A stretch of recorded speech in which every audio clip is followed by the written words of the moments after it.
Jadi Kanjeng, kalau kegiatan sekaten ini dengan revitalisasi keraton gimana kan? Terbentur nggak masalah waktunya?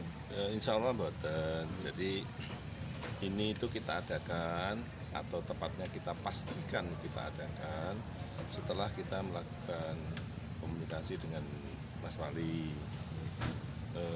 Satu sisi beliau kan tahu persis jadwalnya revitalisasi, sisi lain kita yang tahu persis jadwalnya sekaten. Pada saat kemudian kita cocokkan, oh bisa nih nggak benturan. Oleh karena itu kita sepakati kita adakan, dan memang ya di tengah-tengah suasana yang seperti ini kita adakan sekaten ini dengan harapan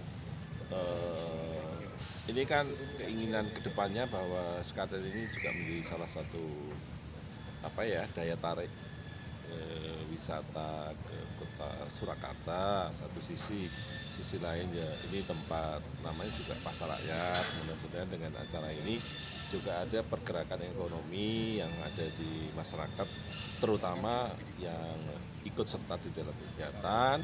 Tentu juga nanti impaknya kemana-mana, ke sektor kuliner Kota Solo, ke sektor penyedia jasa wisata, hotel, restoran, kemudian transportasi dan seterusnya kan ngaten.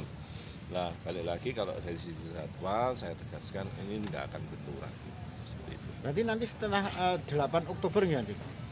Ya, yang kemudian juga kita cross check kepada Kementerian PUPR wilayah Jawa Tengah bahwa berakhirnya sekaten ini masih bisa nututi dengan jadwal mereka. Bahkan yang paling akhir kalau nggak salah ada tender MK manajemen konstruksi itu, jadi petugas pengawasannya itu yang tertunda, jadi kemungkinan malah akan lebih mundur lagi dari rencana semula. Yang paling akhir saya dengar begitu. Untuk sementara waktu yang direvitalisasi itu kedua alun-alun ini, Kanjeng? Nah, kalau bicara kemudian secara detail yang mana dan mau diapakan, memang itu sedang kami lakukan pembahasan. Kemarin juga ada pertemuan kita, keluarga besar keraton, hampir semua perwakilan ada.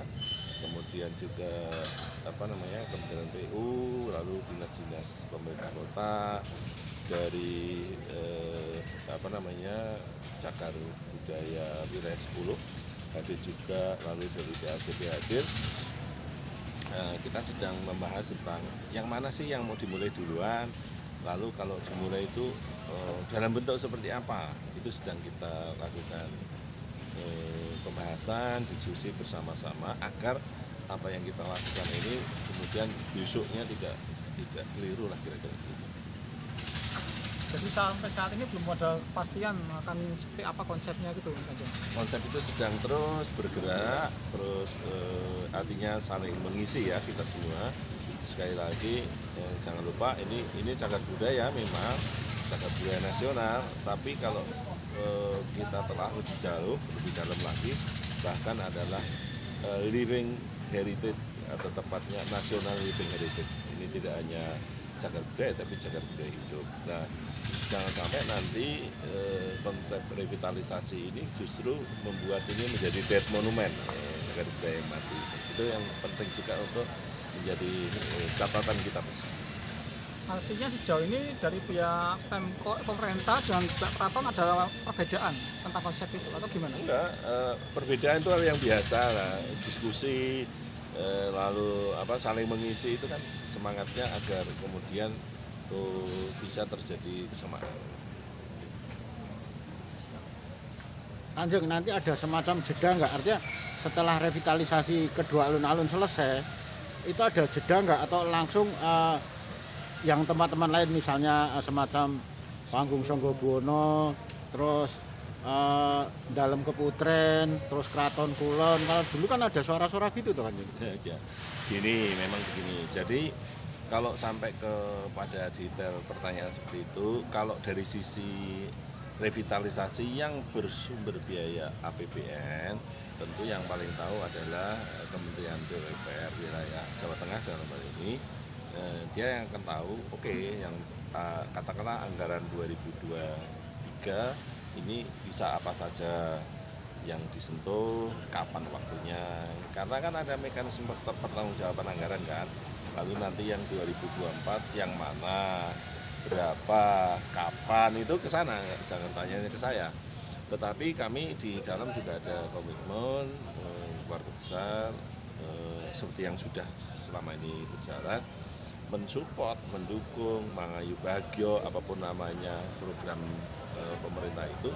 Kami juga mengadakan saweran bahasa sederhananya, atau ajakan partisipasi dari keluarga besar untuk juga mengadakan revitalisasi, tidak hanya bangunan fisiknya tetapi juga kegiatan adat dan tradisi budayanya begitu. Karena balik lagi seperti tadi saya sampaikan, yang jauh lebih berat itu adalah justru mempertahankan posisi sebagai living monument. Nek bangunan ini ya pagelaran ini insya Allah dipertahankan, misalnya nggak diapa-apain itu 25-30 tahun lagi masih bertahan.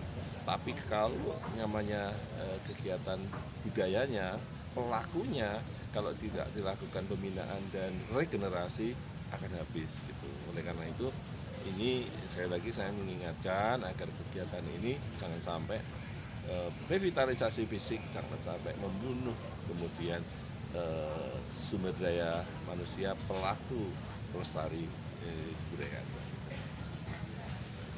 Kalau dulu tuh kan ada sempat suara-suara gini tuh Kanjeng, ada beberapa titik kalau yang di dalam Cepuri Beteng itu kan ada 3, misalnya tempatnya dalam Keputren, Keraton Kulon, terus Panggung Sanggabuana, sementara yang di luar masih di dalam Beteng Baluarti ada Sasono Mulyo, terus bahkan sampai ke Kapalan dan lain-lain sampai ke Gading. Itu akhirnya gimana? Ya begini, bahkan sampai hari ini setiap hari di dalam itu ada kegiatan pembangunan ya, mulai dari bersih-bersih, termasuk ngilangin pohon-pohon yang tumbuh di tempat yang tidak seharusnya, termasuk pembenahan-pembenahan. Kita setiap minggu keluarkan duit yang relatif cukup besar untuk saya gitu, namun alhamdulillah ini disengkuyung bareng-bareng gitu, sehingga gagasan untuk menyambut tadi kita wujudkan tidak hanya di dalam mulut tetapi dalam gerakan nyata begitu, termasuk yang tadi sekali lagi saya wanti-wanti untuk menjaga eksistensi sumber daya manusianya, itu juga kita lakukan. Makanya kalau menurut saya ya ini kan sempat mandek ya 5 tahun. Kalau sekarang pinjam ke dalam, hampir setiap hari ada kegiatan di dalam itu. Dari pagi sampai malam setiap hari ada kegiatan. Semata-mata supaya ini hidup, living heritage-nya terjaga begitu. Jadi kalau balik kepada kegiatan fisiknya, kami juga sekarang sedang melakukan istilahnya perencanaan yang lebih matang terhadap sambutan gerakan pemerintah. Jadi kami juga melakukan di dalam gitu. Sekarang pun masih kita lakukan terus, tapi tentu dibutuhkan satu katakanlah peningkatan gerakan itu yang lebih nyata, yang kemudian berdampak lebih besar kepada upaya pelestarian yang di dalam, sehingga pemerintah dari luar pelan-pelan insya Allah kita akan di dalam terus lakukan terus. Kalau lihat ke tiga gitu, yang dulu udah patah itu cagak-cagak gitu, sekarang udah nggak ada, udah bersih kan, udah bersih, bahkan sekarang udah mulai di cat ulang kembali, kayu-kayunya yang patah-patah sudah kita ganti gitu. Termasuk Sasono Mulyo yang dulu ada ganjel mesinnya itu. Nah itu memang kalau kita lihat sekarang kondisinya makin rusak, dan kemarin memang sempat saya pesankan kepada PUPR bahwa ini sifat bahayanya dibantu untuk dihilangkan dulu gitu. Nah tetapi apakah nanti kebagian atau enggak ya kita lihat. Kalau terpaksa belum kebagian, mudah-mudahan lah kami juga bisa melakukan sentuhan di situ sehingga balik lagi sifat bahayanya hilang. Karena kalau nanti ada angin, ada hujan, kemudian di bawah itu ada orang, kan membahayakan nyawa orang lain kan, sakit yang jadi. Ini Kanjeng, terima kasih matur nuwun Kanjeng. Salam.